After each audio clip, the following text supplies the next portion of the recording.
로마서를 이해하는 한 가지 키는 지금 이 편지를 받는 로마 교회의 구성과 또 그들 사이에 있는 문제를 보는 것입니다. 로마 교회를 구성하는 사람들은 누구였을까요? 그 사람들은 유대 배경을 가지고 있는 유대인 신자들과 그리고 로마 배경을 가진 이방인 신자, 헬라 신자들입니다. 당연히 이 둘 사이에는 어떤 갈등이 있었던 것이죠. 그래서 계속해서 우리가 로마서 전체를 통해서 보는 것은 유대인에게나 헬라인에게나 라는 이 표현들입니다. 그래서 그들 모두가 죄인이다. 그들 모두에게 복음이 필요하다. 이러한 것들, 차별이 없는 복음, 이러한 것들이 로마서에서는 중요한 주제입니다. 이런 맥락을 이해할 때 오늘 말씀을 좀 더 분명하게 이해할 수 있습니다. 지난 우리 1장에서는 이방인들이 온 세상에 나타난 하나님의 신성과 능력을 부인하고 그들이 하나님께 감사치도 않고 하나님께 영광 돌리지 않는 그 모습을 우리는 불경건한 모습이다. 그리고 그것은 사람들과 관계에서 불의한 모습으로 드러난다라는 걸 살펴보았습니다. 이 이방인의 죄에 대한 이런 바울의 비판에 아마도 편지를 받는 자 안에서는 열광하는 한 부류가 있었을 것입니다. 그걸 지지하는 한 부류가 있었겠죠. 누굴까요? 바로 유대 배경의 그리스도인들은 그의 말을 지지하고 반응했겠죠. 맞다.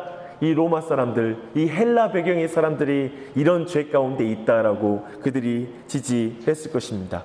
그리고 불경건과 불의한 삶을 산 그것들에 대해서 그들 또한 비판하고 그거에 대해서 바울과 같이 찬동하여서 나아갔을 것입니다.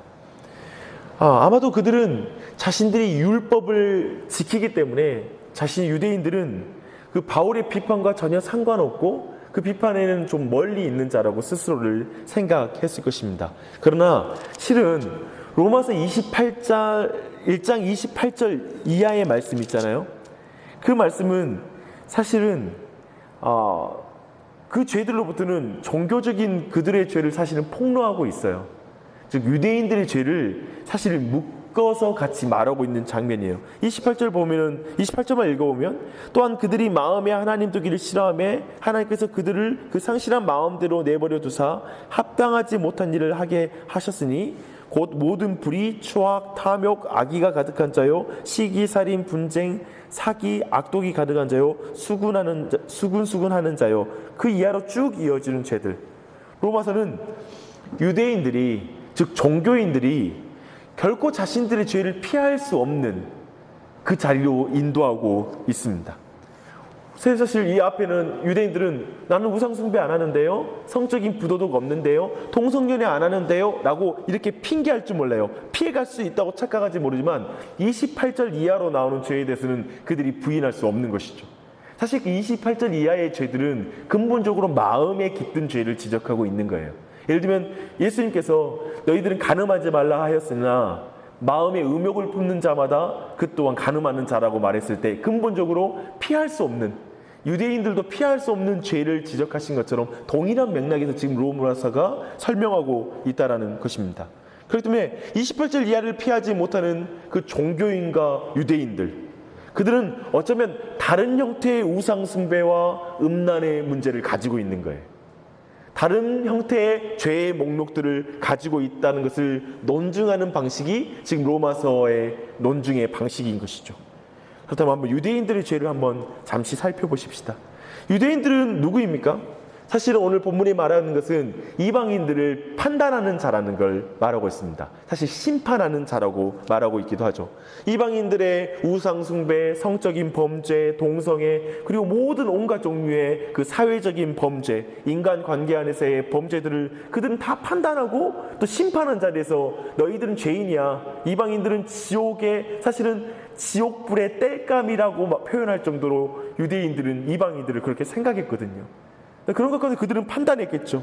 이방인들을 판단하는 그 죄를 그러나 정작 자신들이 행하는 사람이라고 지금 본문은 말하고 있습니다.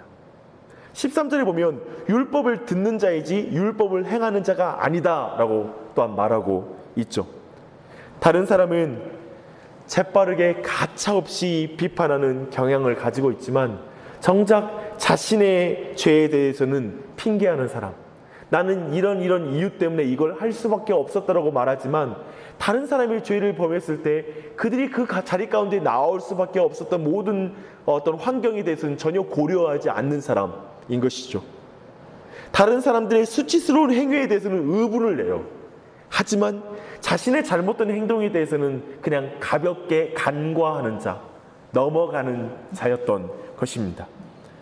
제가 오늘날 한국교회 안에 그리고 한국 사회 안에 보는 것도 그런 것이 있습니다. 특별히 많은 사람들이 목회자를 비난합니다. 근데 특별히 두 가지를 지적하죠. 목회자가 돈을 밝히는 것과 목회자가 음란한 것, 성적인 범죄를 범하는 것에 대해서 매우 분노합니다. 물론 여기에 더할 수 있는 것은 아마 목회자들의 명예에 대한 욕망들에 대해서 가장 지적하면서 신랄하게 그렇게 비난합니다. 근데 저는 그런 모든 신자들에게, 비난하는 자들에게 물어보고 싶은 건, 제가 이런 게 목회자들이 잘했다는 말이 아니라 양비론으로 또 한쪽을 이렇게 숨기자는 말이 아니라 정말 질문하고 싶은 것은 그것입니다. 목회자를 비난하는 그 신자들, 그들 또한 돈을 사랑하고 음행을 하며 그들 또한 어떤 사회적인 지위를 향한 그 탐심 가운데 사로잡힌 자라는 사실입니다. 자꾸 이것을 구별하는 것, 저들을 비난함으로 말미암아 자신은 그것과 상관없는 자라고 생각하는 경향. 저 목회자들은 목회자이기 때문에 더 그 죄를 중요하게 생각해야 한다 말하지만 신자로서는 우리는 평신도니까 그렇게 이런 문제는 기본적으로 가질 수 있어라고 그렇게 생각하는 것, 이 모든 것이 오늘 이 죄에 걸리는 죄일 것입니다. 그래서 남을 판단하면서 자기는 피해가는 것 말입니다. 무서운 착각이 신자들에게 있습니다. 근본적으로 교만한 것이죠. 교만의 죄가 자신 안에 있는 것입니다. 그런 자에게 하나님은 말씀합니다. 자신이 입으로 말했던 심판의 기준대로 자신도 심판받을 것이라는 것이죠. 저는 이게 이번에 말씀 보면서 새롭게 와닿았습니다. 마지막 날에 우리 모두에게 보이지 않는 녹음기가 달려있는데 하나님 앞에 가서 그 보이지 않던 녹음기를 재생하는 거예요. 오늘날 그 어떤 지도자를 정말 비난할 때, 그리고 그들의 잘못을 꼬집을 때, 심지어 몇 년 전에 그 지도자가 말했던 그 영상을 그대로 따와서 지금 그 사람이 한 행동이 얼마나 잘못된 행동인가, 자신이 이전에 말했던 행동과 정반대의 행동을 하고 있다는 걸 드러내는 그런 영상을 우리는 보면서 참 우리는 그 지도자를 비웃습니다. 어떻게 예전에 했던 말과 이렇게 다르지? 근데 아마도 우리는 주님 앞에 섰을 때 그 동일한 기준을 가지고 아마 보이지 않던 그 녹음기를 재생하시면서 너가 이렇게 판단하였으므로 그 판단대로 너도 당하라 라고 말하는 그 심판의 기준 앞에 설 거라고 성경은 명백하게 말하고 있습니다. 그런데 이 사람들은 또 본문이 이어가죠. 3절에 보면 스스로 심판을 피한다고 생각해요. 이방인들은 심판이 없다고 말하며 범죄하거든요. 무슨 심판이 있어? 라고 말하면서 계속 죄를 범하지만 유대인들은 자신을 의롭다고 생각하는 것이죠. 신자들은 자신이 의롭다고 생각하며 더 이상 회개하지 않는 자리에 머물 수 있습니다.